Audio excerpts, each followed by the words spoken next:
It's Monday Night Sports Talk on the A.I.R Network.net and Community FM 94.1 FM in Huntington. I'm Greg Banks in the studio, joined by Dave Shannon live from Erie tonight, and Jimmy Ty down near Hamburg or somewhere between Philadelphia and Harrisburg this evening. Hey, welcome aboard to Monday Night Edition. Of course, the 1st of April, Monday Night Sports Talk here on the A.I.R Network. Dave, you're in Erie, probably, doing some fishing or something? Didn't you look at the Facebook post? Oh, no, I didn't. I didn't see it. I'm sorry. What was it that I didn't catch? You caught something? There's pictures. Another one.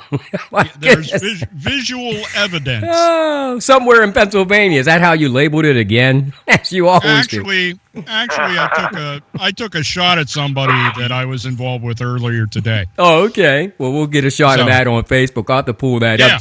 Hey, Jimmy, you were down there somewhere between Harrisburg and where? Hamburg tonight. You're on the highway, actually, tonight. Is that right? Yeah. Okay. Well, you don't have to get into... my daughter lost her earring at my ex-wife's house, and they couldn't move a couch. So I had to go out, move the couch for them, and I looked out, and there was the earring. There it was. Yeah. I take it that your ex-wife isn't all that strong that she can't slide the couch away from the wall. But, hey, we'll get into that later on in the show because I'm sure there's going to be some Jimmy's things. So good at that, Greg? Why is that? All the rounds of golf he played that he sliced the ball into the woods. That's what it is. Or maybe all those dunk shots that he missed. I don't know. Anyhow, Monday Night Sports Talk, some exciting stuff to talk about tonight, including the NCAAs.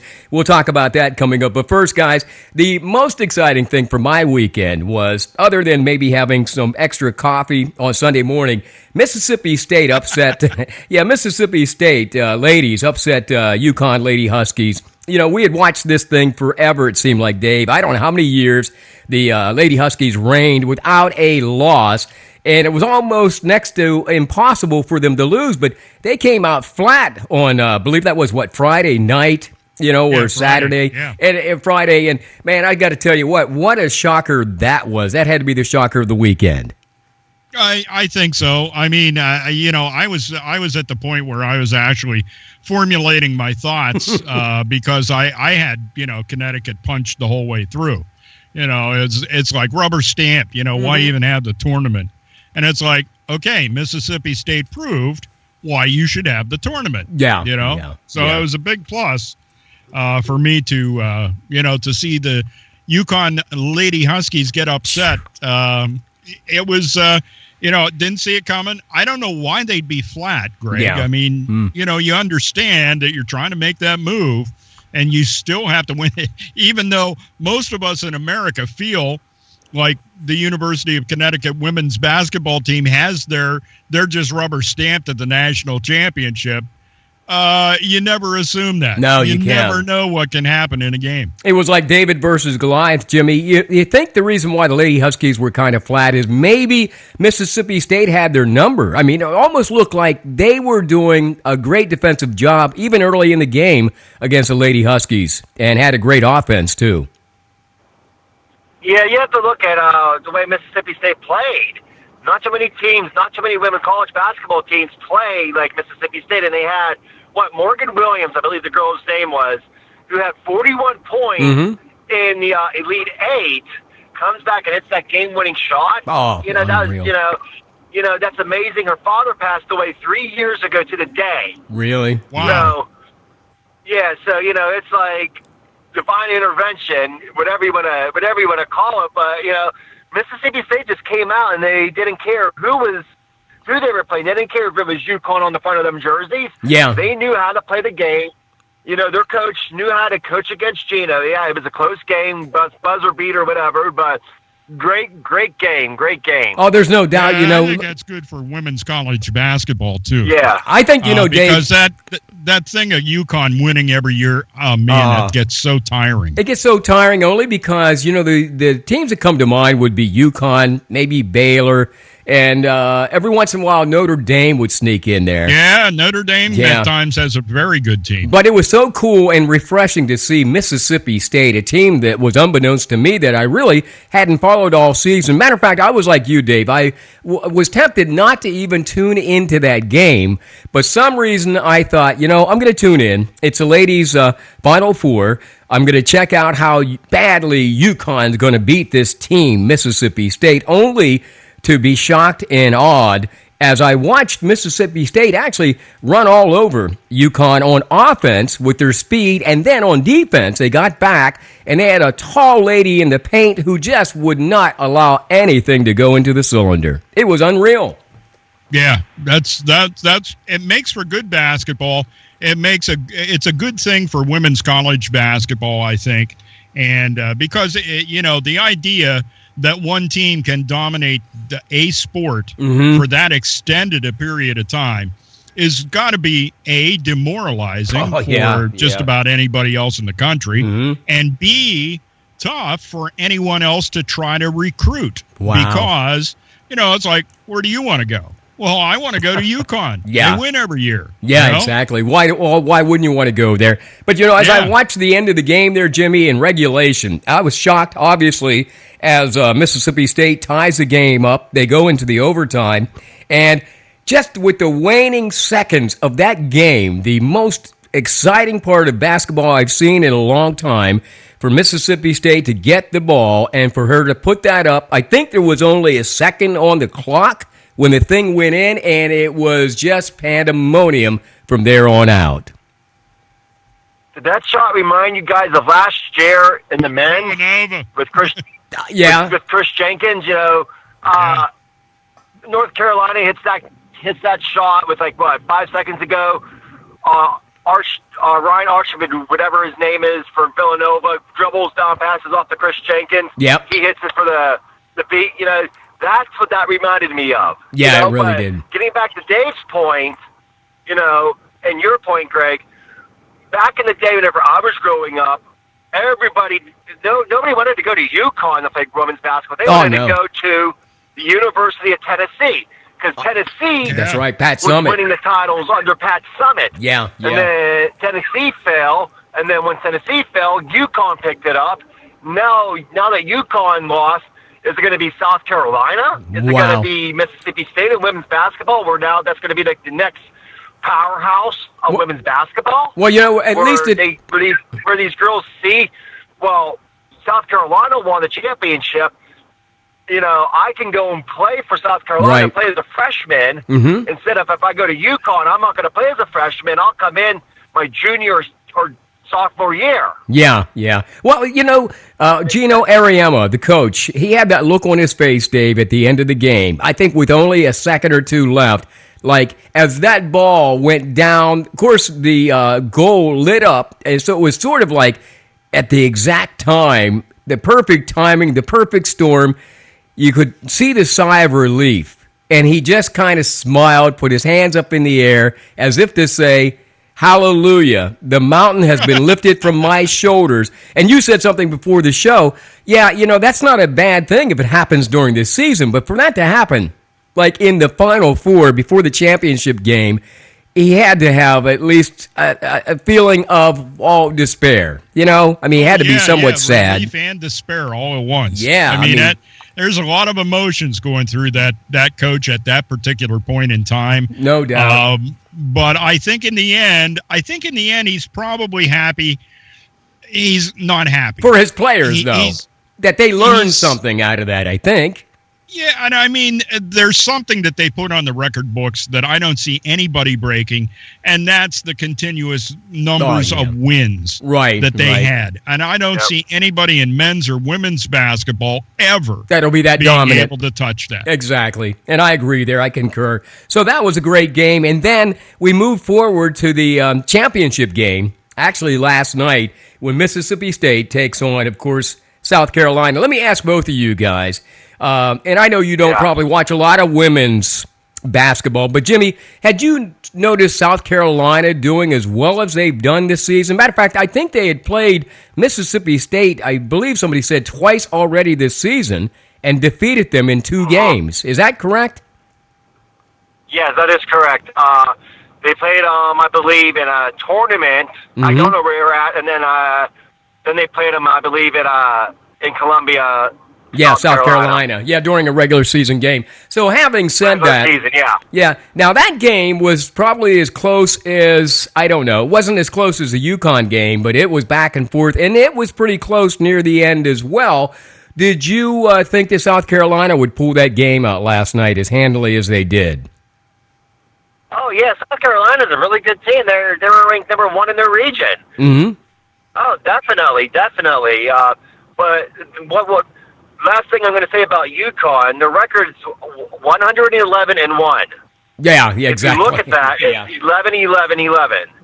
What's How about that? Right? Well, I hope that nobody's... That? And they say if you look at 11-11 on a clock, it's supposed to be good luck. Yeah. Well, let's hope that nobody's flying a plane on that date. I hope nobody's flying a plane on 11-11. No. Anyhow, Dave, as you were watching the game last night, the women's championship game, because now we're compelled to watch that after that superb game on Friday night. As you watched that game, did it give you any kind of hope that maybe Mississippi State was going to pull that one out as well? No. And I'll tell you what, young ladies are, and being around the St. Francis University women's basketball team, I'm not going to say that every woman that plays on those teams will let her emotion show. Yeah. But that does tend to be a much different thing than what the men are. You'll see emotion out of the men. I mean, there's no question about that. But the emotion that goes into the women is probably double intense what it is for the men. Yeah. And I don't know how in the heck, yes, you're playing for the national championship, but you just, like you said at the beginning, David beat Goliath. You flung a little, you got your slingshot out, you threw the stone, and that was that. Yeah. And I think that they had trouble being, believe it or not, being up for the national championship game. You mean Mississippi State was up? Yeah. If you want to, you can say they shot their wad on Friday night. Okay. All right. That could be believable, Jimmy, to the point that Mississippi State actually came into that game, again, down 2 games to South Carolina. Having said that, you would think that they'd be up, for the game on Sunday. And they did play with intensity. I got to give them that. But there was something about South Carolina that was really special. Jimmy, maybe you looked at the game and found what was special about them. Was it the offense, the defense? Was it the fact that their coach has been there before? She's worked in the NBA or the WNBA. What is that about that South Carolina Gamecock team? Oh, they just wanted it more. They were the number 1 seed. They didn't want to get the upset and have like the Cinderella Mississippi State Bulldog, Lady Bulldog, beat them. Right. They just wanted it more. They went through. South Carolina went through so much tragedy this past season, with their coach, not Dawn Staley, but an assistant coach diagnosed with cancer. There was a player on South Carolina who was injured, and they just wanted it more just for them. Yeah, it did seem like the emotions were flowing in that game, Dave. And one thing about women, though, when they go to the floor and fight for the ball, I don't ever see guys doing that. You know what I mean? I'm serious. You don't see, and they grab the ball and they look at each other like, "I'll kill you, bitch," or excuse me. But, that's how they look, and that's how they play. Yeah, watch some of the big girls inside, some of the big ladies inside. And when they come down with a rebound and they start throwing those elbows, you best get the hell out of the way. Somebody's going to get hurt. I kept saying to my brother, almost like a hockey player with a high stick. Yeah, I kept saying to my brother throughout that game last night, Mississippi State, I said, that girl looks like the one that plays on Saturday Night Live, the one that was in the paint, the big center for Mississippi State. I confused her with the lady on Saturday Night Live. She was huge. And it was like the other team was intimidated, like they didn't want to take the ball inside because it was like she was like Goliath, man. She was about to swat every ball that came through there. But anyhow, Jimmy, let me wrap this part up. South Carolina now wins their first national championship. Tell the audience, if you will, basically a little bit about Dawn Staley. Is it Dawn Staley? Or what is Yes. it? Okay. Tell us a little bit, Jimmy. Dawn Staley. What do you know about her? She Dawn- comes from Philadelphia High School, I remember, playing down there. She's a legend in Philadelphia. She's one of the, I should say, she's a female legend in basketball in the city of Philadelphia. She went to Dobbins Tech. Okay. From there, she All-American, played on the U.S. Olympic team. Right. From there, she went off to Temple University, played for Temple, got drafted in the WNBA, played in the WNBA for a few years.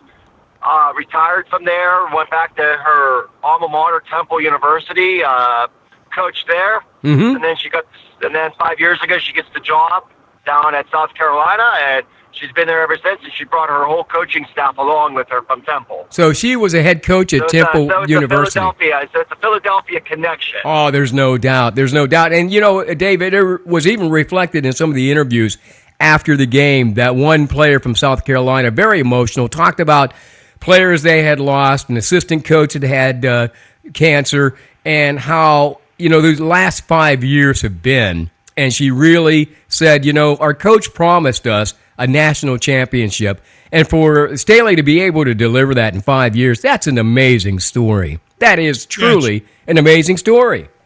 Yeah, it sure is. And, you know, you would hope that any school, when they do make a head coaching change, that they could be that fortunate to get somebody that can turn it around that quickly. Wow. Because, I mean, for the most part, you're guaranteed at least a 6-year wait, because it's that process of the getting the previous coach's players through and graduated, and then bringing yours, or having yours now at a point where you can play them. Yeah. And so it's at least 3, sometimes it's 4 until that happens. Yeah. And it is not an easy thing. The other problem that you run into when you have those kinds of coaching changes is players are allowed to transfer wherever they want to. You don't have to stay there because the coach that did recruit you is now gone. Yeah. Now you're going to lose, or you're going to have to sit for a year before you can play at some other school. But the NCAA says go if that's what you want to do. Yeah. If you like the coach, stay. If you don't like the coach, go ahead and go. But very rarely in ladies' college basketball will you ever see a lady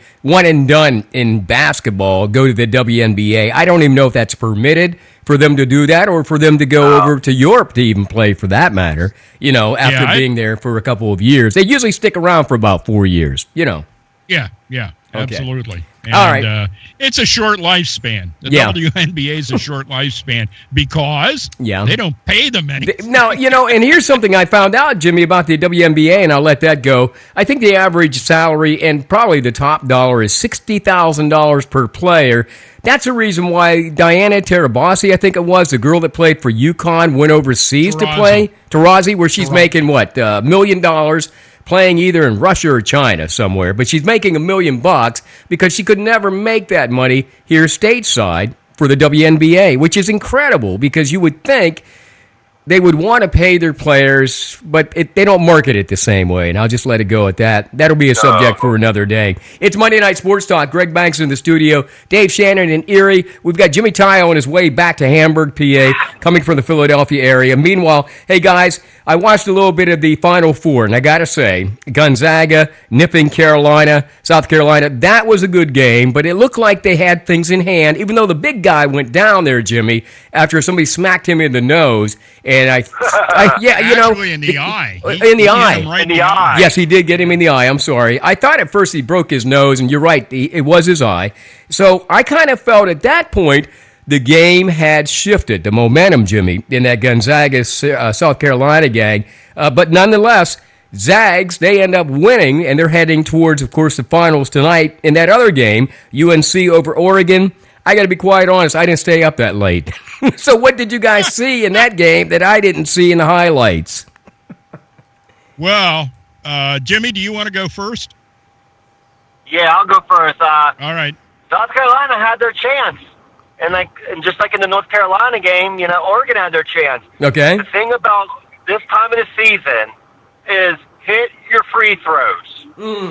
If South Carolina would have hit them free throws late in the game, right, they would have won. The score was 77-72 Gonzaga. Yeah. Oregon's score was 77-76.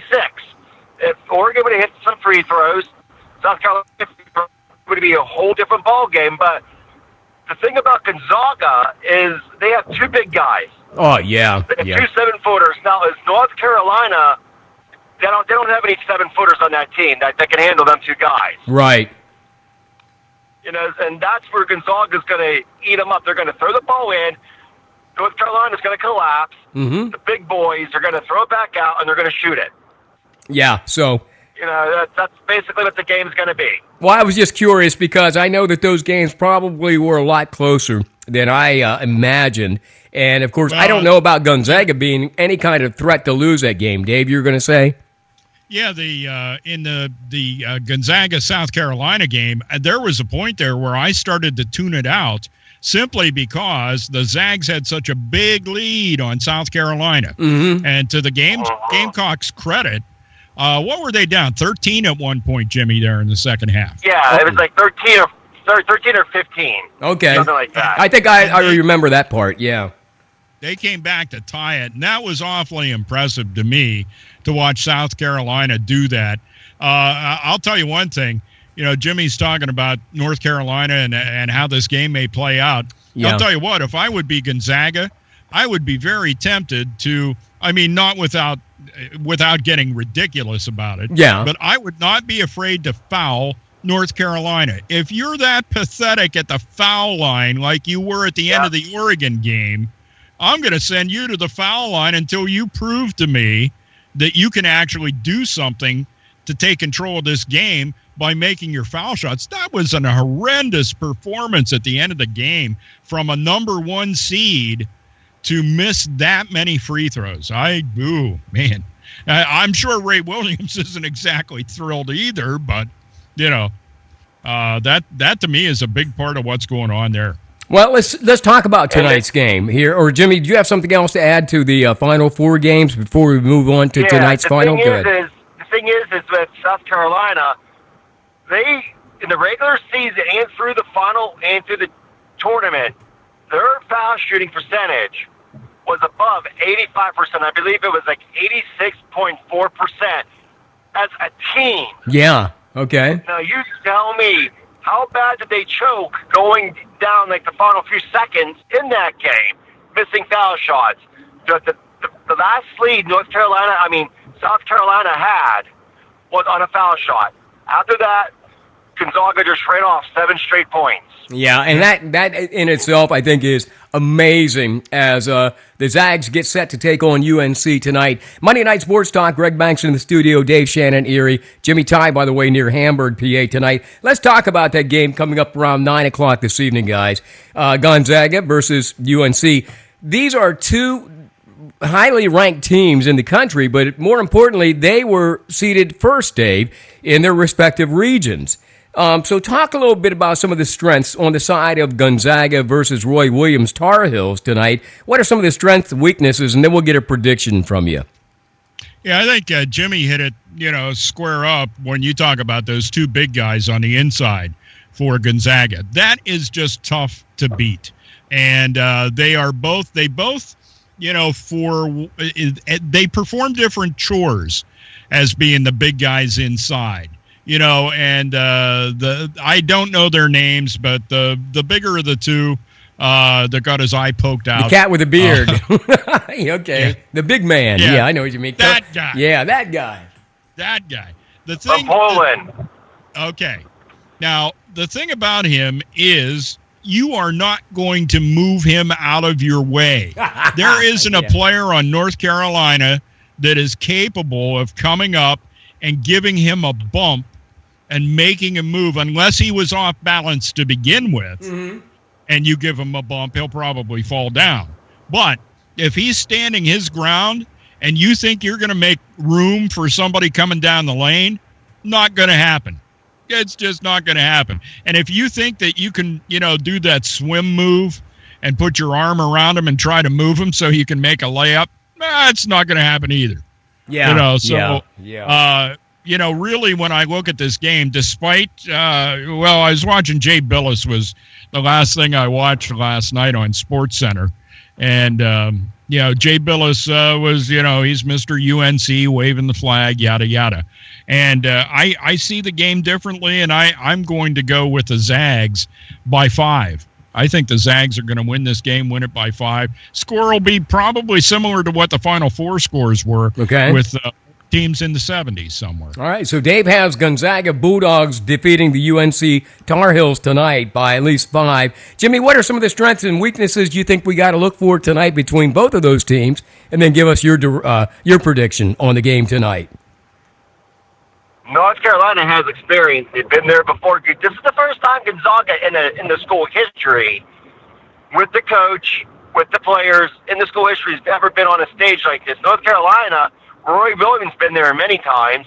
Their whole team came back, and they're there again back-to-back years, so experience is going to matter in this. They lost that game, like I said earlier in the show, on a buzzer beater. So I think it's redemption for North Carolina. That on the strength for Gonzaga, they're big guys. The Trudowski, I think his name is, and Tyler Smith is the other kid's name. That's going to be key. The Trudowski reminded me of a white boy, Shaquille O'Neal, from his height being 7 feet tall and his weight being almost 300 pounds. Oh, yeah. That's a good comparison. Very good comparison. He's like the white Shaquille O'Neal, basically. Yeah, it's hard to move the guy. You couldn't move Shaquille O'Neal out of the lane. Can't move this guy out of the lane. So for North Carolina to win, they're going to have to pass, do a lot of good passing and hit a lot of foul shots and hit a lot of shots from beyond the arc. Well, I'm going to call him. Saying that, be huge. Yeah. Saying that, I'm going to say experience matters. North Carolina's been there before. North Carolina's going to win it by 9. Okay, North Carolina. Jimmy says by 9. Dave, you say Gonzaga by 5. We'll see how this thing plays out tonight. And, of course, get back to you guys on the next week's edition of Monday Night Sports Talk here on the airnetwork.net. Dave, one of the things I am quite impressed is, Gonzaga has been struggling the last 10, 20 years trying to finally get to the big show. That's got to work wonders for a small university, which, by the way, I checked into it, only has 7,800 kids on campus. That's amazing. Spokane, Washington. Who's going to go there?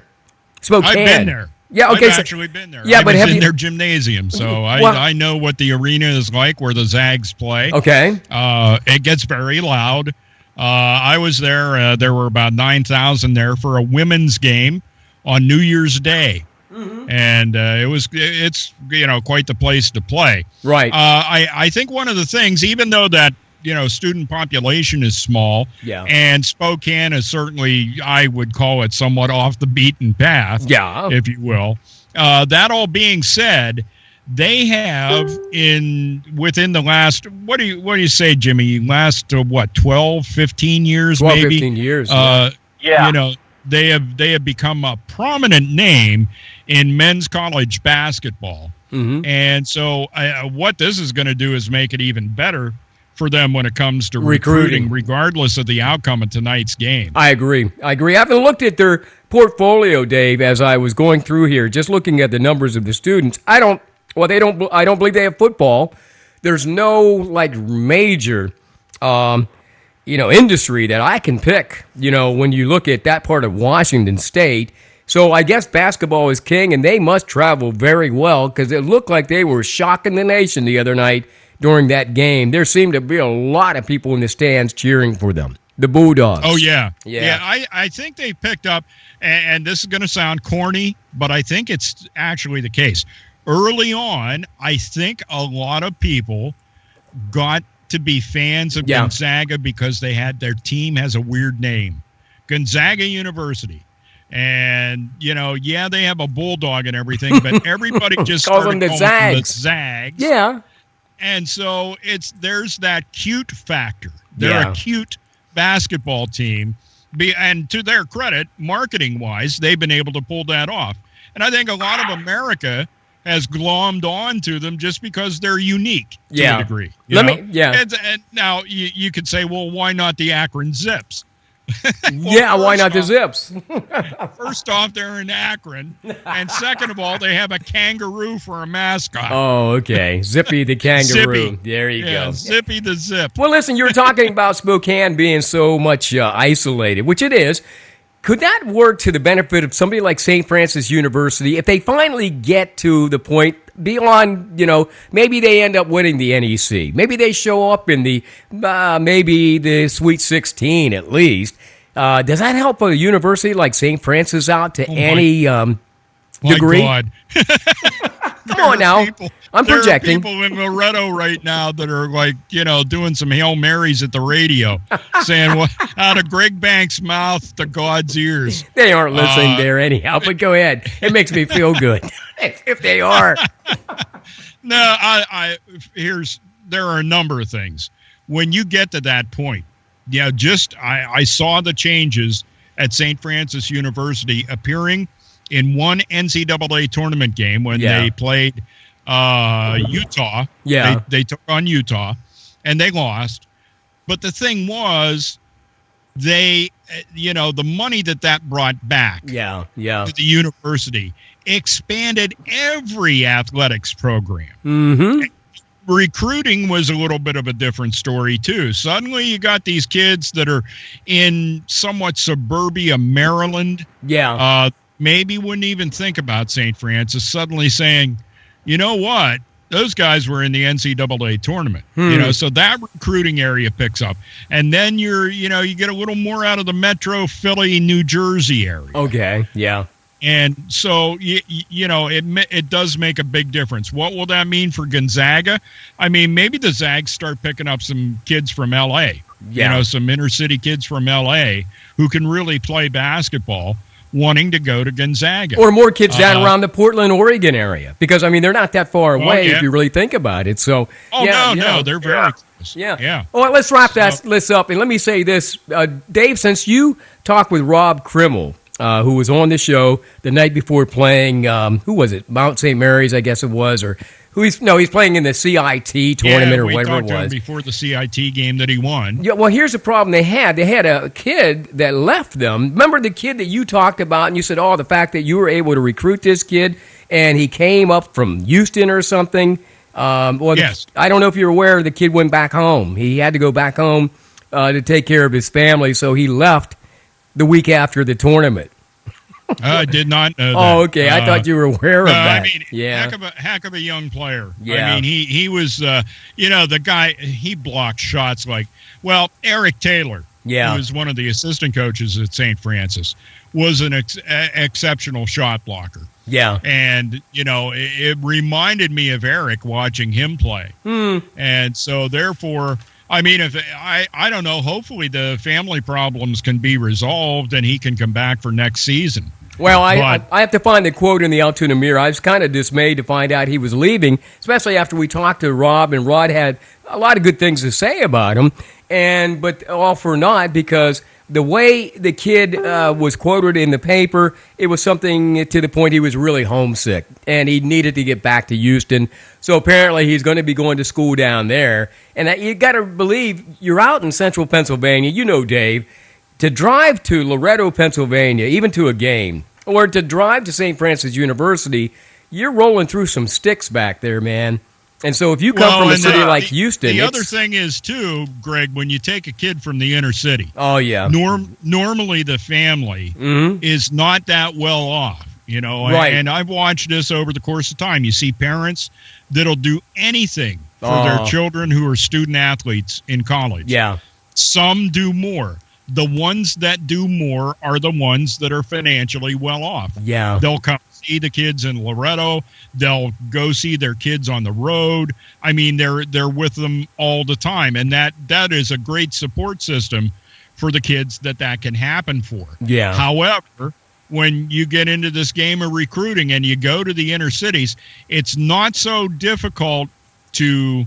Eric Taylor and I actually talked about this before a game this year. And Eric said, one of the things that he's been successful with in talking to more inner city kids is look at the education you get. And when you get out of here at the end of 4 years, if you apply yourself academically along with your athletics, you are going to be set for life. A degree from St. Francis University means a lot. Yeah. Yeah. Well, you have to understand, St. Francis University, how many people have they had that ever went to the NBA? I mean, what, 2 or 3, if there was that many? Well, actually 2, Maurice Stokes and Norm Van Leer. Isolino, Van Leer, and Maurice Stokes. Stokes played, that's right, there's 4. So you got Van Leer, Stokes. Izzy played for the Washington Bullets. Okay. And then Mike Isolino. And Izzy didn't stay very long in the league. I mean, he wasn't there. Well, he's on a video game. Yeah. Is that him? Okay. Yeah. Great. Mike Isolino with the Dallas Stars. Or Dallas Mavericks was part of a video game. You can pick Mike Isolino as your guy. Fantastic. So I'm just saying, your chances are slim and none every 20 years. Maybe they might see somebody that goes to the NBA, or maybe even a European league for that matter. But I understand what you're saying. The coach is not bringing that kid from Houston for the NBA. He's bringing him for the education. That's what it is. Let's face it. That's what it is.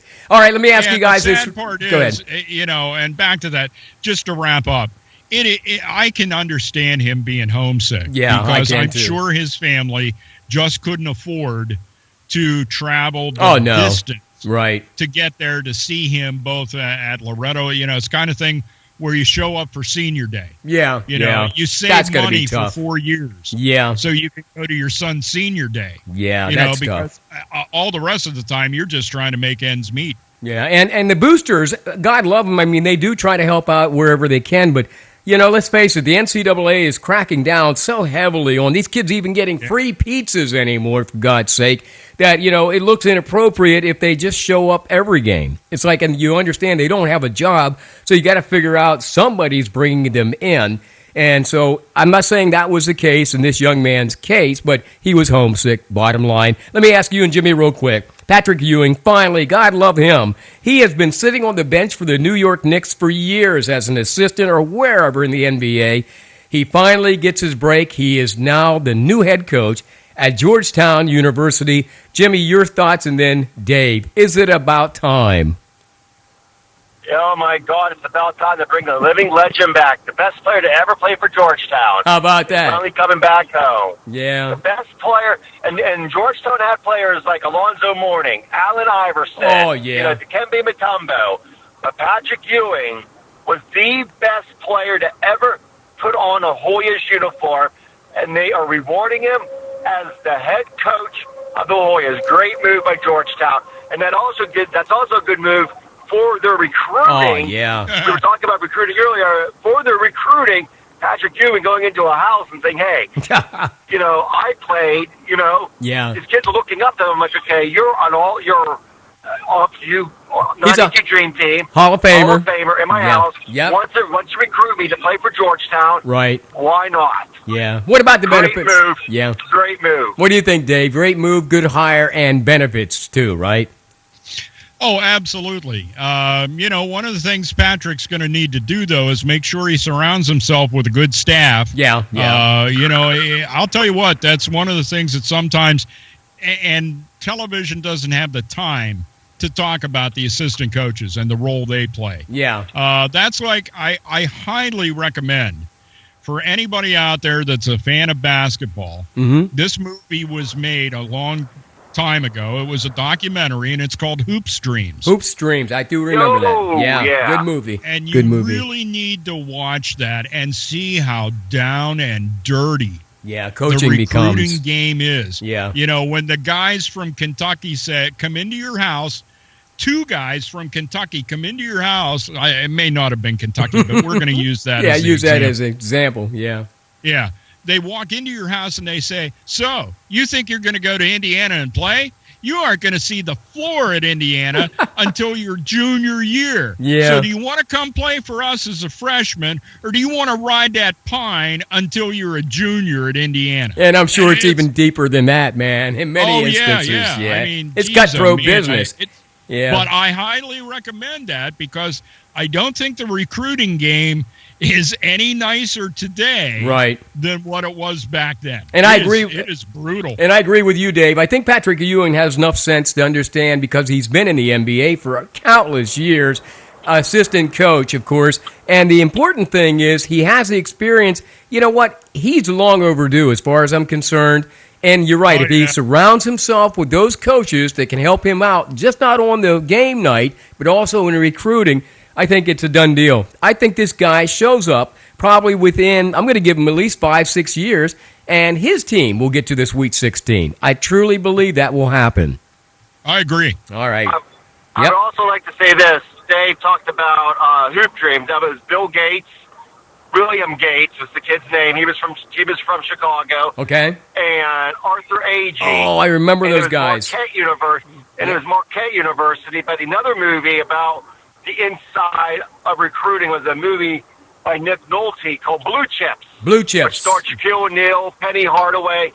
You know, it really shows, even though it was a movie, it wasn't a documentary, it was a movie, but still it showed how crooked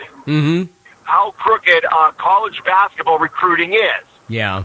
And throw into that fray too, Jimmy. Throw into the fray the power of the AAU now. Seriously, the power of the AAU. Yeah. And now you have a really chaotic scene when it comes to college basketball. So, you know, it is what it is. And tonight we'll find out who did the best recruiting, I guess, as Gonzaga gets set to take on UNC in the NCAA finals. Hey, meanwhile, guys, let's take a break and talk a little bit about maybe some baseball, some hockey, and some other stuff happening in sports. It's Monday Night Sports Talk on the AIRnetwork.net. We'll be right back. Brenneman's Meat Markets are celebrating nearly 70 years in providing Huntingdon County with quality USDA-approved processed pork, chicken, and beef products. Brenneman's has 2 locations in the county where the tradition of the finest meats are found in the region. Stop by Brenneman's Huntingdon weekdays from 8 to 6, Saturdays 8 to 3. Mount Union, open 9 to 5 weekdays and 9 to 2 on Saturdays. Choose specials of $10 to $50 meat packs containing your favorite meats. Or stop by and ask about our select custom cuts, prepared and packaged while you wait. Brenneman's Meat Markets in Huntingdon and Mount Union. Call our office at 814-643-2751 for specials and more information.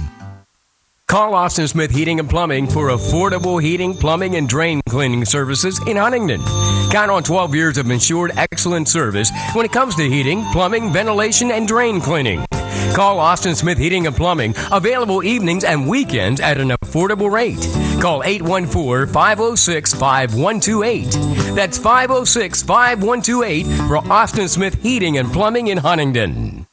It's a brand new year, so start it off right by shedding those pounds and living a healthy lifestyle. Call Dr. Michael Simone at Simone Family Chiropractic and Weight Loss at 613 Washington Street, downtown Huntingdon, for a proven safe way to shed those extra pounds. Dr. Simone utilizes the doctor-supervised Chiro Thin weight loss program that helps you lose significant weight without exercise, expensive prepackaged foods, or diet shakes. It's real food with real results. Try the Chiro Thin plan on your way to a healthier you by calling Dr. Simone for a free consultation. Call 643-2616 for a happier you.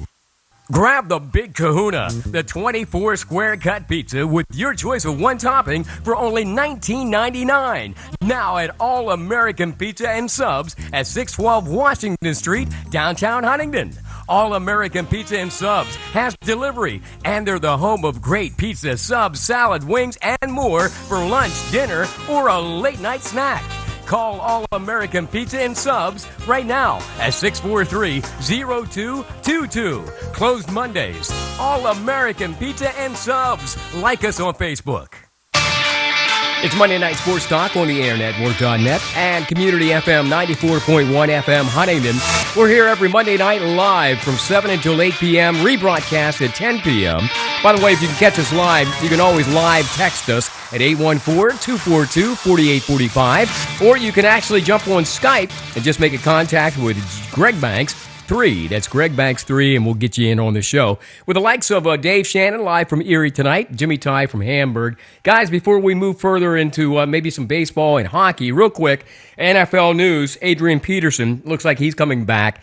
Is he maybe a good fit for New England? I'll start with Dave, and then I'll talk to Jimmy about that. Adrian Peterson, think about it. The guy's been out for a while. He's had some problems, Dave, but What do you think? Maybe it is a good fit in New England? I would think so. One of the things that or Pittsburgh and it seems even to be Belichick loves these rehabilitation projects that How he gets about into. But to be honest with you, Peterson's biggest downfall over the past couple of years has been the injuries that he's sustained, and that would be the biggest question that I would have as the New England Patriots, or any team in the NFL. It has nothing to do with the ethical problem of beating a child, because let's face it, culturally, and I can sit here and tell you that it happens. I mean, so, here again, I think we're beyond that now. And like you said, the guy comes with some injuries, and I've got to think he's somewhat prone to be injured again. Oh, yeah. It's once that knee starts to go on a player, you might be able to, after it gets surgically repaired, you might get 1 or 2 more years out of it. Jimmy. But then it's going to fail again. So. It almost sounds like a case, Jimmy, like that, who was it, Derrick Rose in New York with the Knicks. I mean, this guy, how many times can you come back after these surgeries, man? Yeah, he was out for like a whole season, and it's just messed up. He's a phenomenal player. He would be like one of the top players of all time. Yeah. Right now in the NBA, if it wasn't for his knee. So listen, for his knee problem. Does Adrian Peterson come back? And if he does, can he be a good fit for somebody like New England or even Pittsburgh in a reserve kind of job? Yeah, he can be a good reserve player, but he'll be asking for all that money. Yeah.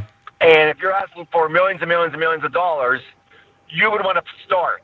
not ride the bench. Hey, you can ask for all the money you want, but you could be like Colin Kaepernick and looking for a job, Dave. You know what I mean? So, you can ask for all the money you want, but if you're damaged goods, there's got to be some teams out there that might want to pick up on you. But right now, and just going to the Colin Kaepernick thing, there's 32 teams out there, and nobody's calling him at all. So anyhow, Adrian Peterson about to come back with somebody. Let me ask you this real quick, Dave. Tom Brady's jersey. It's found after a couple of weeks. Somebody steals his jersey. Yeah. Now listen, the FBI can find his jersey, but they can't find these missing kids. What's up with that?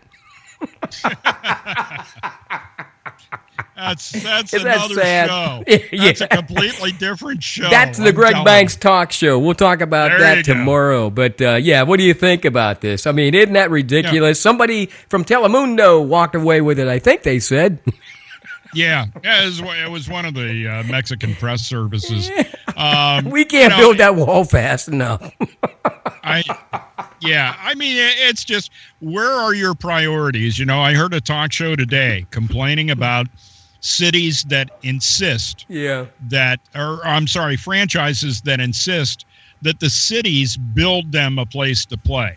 Yeah. Now, this is supposedly one of the sticking points with the Oakland Raiders. Right. As far as that goes, you know what? You can have them, Las Vegas. I don't know that the people in Oakland need their taxes to go up that much. Well, Vegas is going to get that new stadium because, again, they just enacted a $1.50 tax on your hotel room for every night you stay there. So they will build that stadium. It'll get built in maybe 3 or 4 years. But that's a different subject. Real quick, Jimmy, let me ask you, Rex Ryan, he heads to ESPN. Is that a good fit for him, or does he find another coaching gig? That's a good fit for him. He did all he could do right now in coaching. The Jets did whatever he did with the Jets, run to the AFC Championship game, couldn't get over the hump. Yeah. Thinking, Buffalo, I can do it in Buffalo. They have a young team, we can do it in Buffalo. Mm-hmm. I think it's a good fit. It was his time to leave. He's a football mind. Yeah. He's a football mind. He's good in front of the camera. Even when he was a coach, he was funny. He was entertaining. So I think it's a good fit. But I would like to say about Tom Brady's jersey. If the FBI looked that hard to find Tom Brady's jersey, why can't they find the people that killed Biggie and Tupac? Or even Jimmy Hoffa, for that matter. Maybe because they're not. Come on now. There's no incentive in that. There's no reason to find them. Real quick, Dave, let me ask you this other thing. Rapid fire. The NFL, Jerry Jones especially, says it's time to lift the NFL marijuana policy. Does that become a part of the collection bargaining thing that they have here, collective bargaining agreement? I mean, Jerry says they ought to lift it. They have to do something because you have so many states now where it's not just medically legal to use marijuana. It's legal to use it as a recreational drug. Mm-hmm. And it's like you can't expect, I say that the NFL makes the rule and says, okay, hands off. We're not going to test for, marijuana in anybody's blood or anything like that. Yeah. But the teams have the option of saying, you know what? That might be the NFL's rule, but that's not our rule. And it's not a federal law anyhow. I mean, you could do it in Colorado. You can do it in Oregon. Yeah, it's all state by state. So here again, by the time the CBA is probably signed anyhow, every state in the union probably will adopt some policy regarding marijuana. So I guess Jerry's just looking down the road saying, listen, we just need to let that part of it go. You know what I mean? And just get on with our lives. I hear him. Yeah, I definitely hear him. All right. And that's, I'm there are times when Jerry Jones is a very clear thinker. Oh, yeah. And is very good in the things that he understands business. Yeah. And, what he's doing is he's looking at the way the country has changed. Mm-hmm. Making the right choice. He's saying the right thing. He knows what's good for the businesses. Jimmy, real quick, NFL owners contemplating Goodell's new contract, which is coming up in 2018. Do they sign this guy up again, or do they just let him go and find somebody else as commissioner? All right, I think we lost Jimmy. I think we lost him. NFL owners, Dave, contemplating Goodell's contract past 2018. Something they should deal with or just let it go? Or maybe find a new commissioner, what? I would find a new commissioner simply because the problem with Roger Goodell is too much discussion about the NFL and what goes on in that league has revolved around Roger Goodell. Yeah. A good NFL commissioner is basically, you don't see him. He's invisible. Yeah. Okay, remember Pete Rozelle. Pete Rozelle did so much for football. Yeah. He was the guy that made that big bridge into television. Television and the NFL would not be the way it is today without Pete Rozelle. Yeah. But did he toot his own horn? Did he did he say anything? You hardly ever saw the guy. You knew his name was on the football. Yeah. His name was on the football. You heard that he did the television deal. I'm saying it's time for Goodell to go. And remember, he is working at the behest of those 32 owners in the league. So, Jimmy, the question was, NFL owners are contemplating Goodell's new contract past 2018. Do you let the guy walk, or do you find a new commissioner, or just let the guy hang in there for another 5 years, back maybe to 2023? I don't know. What do you do? What has he done for football? Yeah, that's my true. question.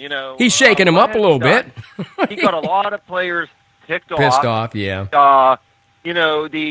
Like Dave was saying, Pete Rozelle, you knew he was a commissioner, but he stayed back. Yeah, he laid back. Stayed back in the background. He let like the Dan Rooney's and the Crafts and the other owners, the Maras do their thing.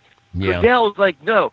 We're going to drug test you because you had 6 field goals in a game. Yeah, we were just Pete Rozelle. He would have said, okay, you had 6 field goals in a game. That's great. That's great for that football. Helps the game. Yeah. I'm going to pat you on the ass and you can go on your merry way. Exactly. Now, when it comes to it's great for football, but because Goodell's like, because you're Chris Boswell of the Pittsburgh Steelers, you had 6 field goals in a game. We're going to have you have a P test as soon as you take your cleats off. Or James Harrison all the time harassing him. Honestly, I think Roger Goodell should go. They should find a new commissioner like they did with Bud Selig in Major League Baseball. It's time for it's time for a change. Monday Night Sports Talk here on the AirNetwork.net. It's Greg Banks in the studio, Jimmy Ty in Hamburg, and it sounds like you're settled, Jimmy, and Dave Shannon now in Erie. Dave, let's talk about the MLB opening. Yesterday I watched a couple of games, Tampa Bay versus the Yankees and the Cubs versus the Cards. Good way to kick it off. Did you watch the whole Cubs-Cardinals game? I didn't watch that whole game. I didn't get a chance to watch that whole game. I knew that was way past your bedtime. That was past my bedtime. And you missed the good stuff, I'm sure. Well, who won the game? You missed the ungodly 3-run comeback. I did not see by that. the Chicago Cubs. Well, there they are. My goodness. The amazing Cubs are back, ladies and gentlemen, after winning that World Series. But they lost the game in the end anyway. Oh, did they? The Cardinals still won. Okay. But, I mean, from a baseball purist standpoint, what a great game. What a great opening Sunday night baseball game. And I appreciate it, but you know what? There seemed to be a lot of other things going on yesterday. Of course, basketball is heating up in the NBA, if you like that. They had the ACMs on last night going up against baseball. Now, today, I got to be quite honest, guys. I did not watch the game. Didn't get a chance to watch the Pirates open up in Boston. But I see where they did have Garrett Cole open up day for the Pirates. I don't know, maybe they should have pulled him in the fourth. You know what? When the getting gets, especially early in this season, why do you see if you can maybe get him to pitch 5 or 6 innings and he ends up getting blown up in the fifth, giving up 5 runs? Because you've designated him as he is your number one. Yeah. He is starting for you on opening day.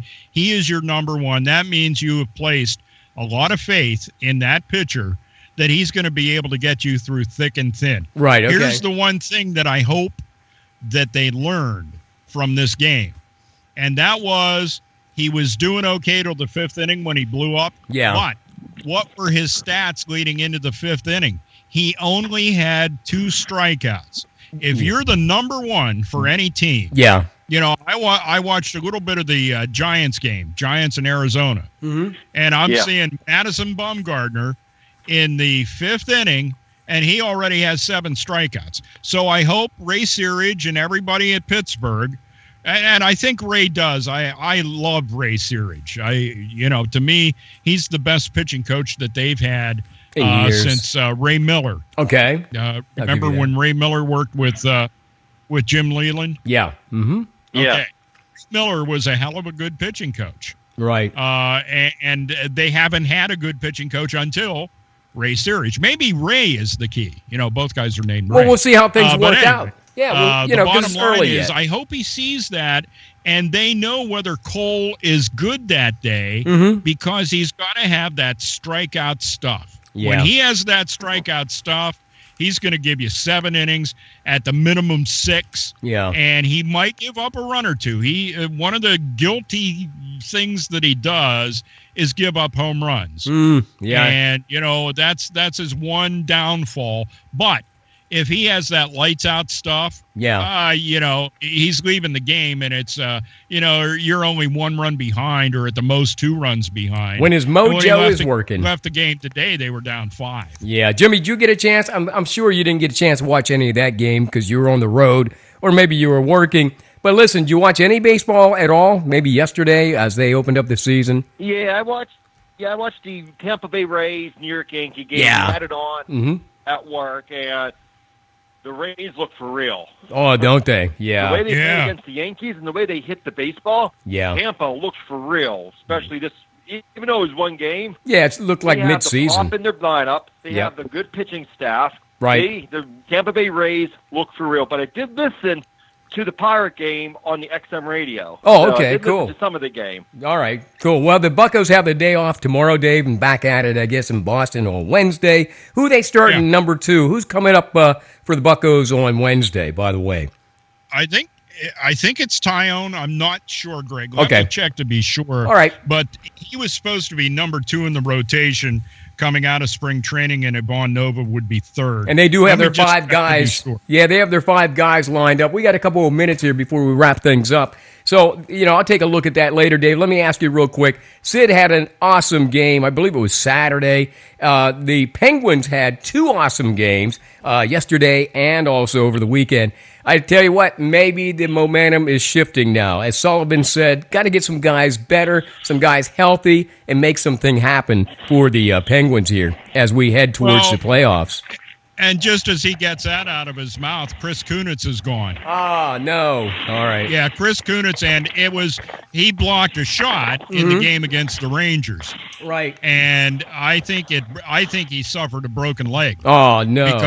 Because they're talking about an extended period of Chris Kunitz not being around for the Penguins, probably not even getting in to whatever postseason action they're going to see. Ooh. So that's huge. Yeah. Now, I will say this. I did watch, during the Penguins game yesterday. Yeah. And Trevor Daley is back. I think he's pretty close to being ready. Ole Mata is pretty close to being ready to play. Okay. And, then, of course, the question, revolves around Gino. Yeah. And whether Gino's able to come back soon. And I'll tell you, one of the biggest players that they miss right now, Mm-hmm. and I think Mike Sullivan would agree with this, and that is Carl Hagelin. The speed and the pursuit that he has of the puck in both the offensive and defensive zones is unparalleled to me in the NHL.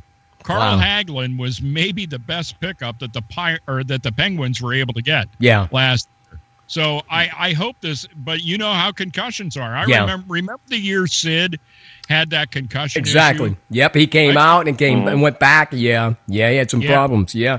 Hey, well, listen, what's their schedule looking like this week as we get ready to wrap things up here on Monday Night Sports Talk?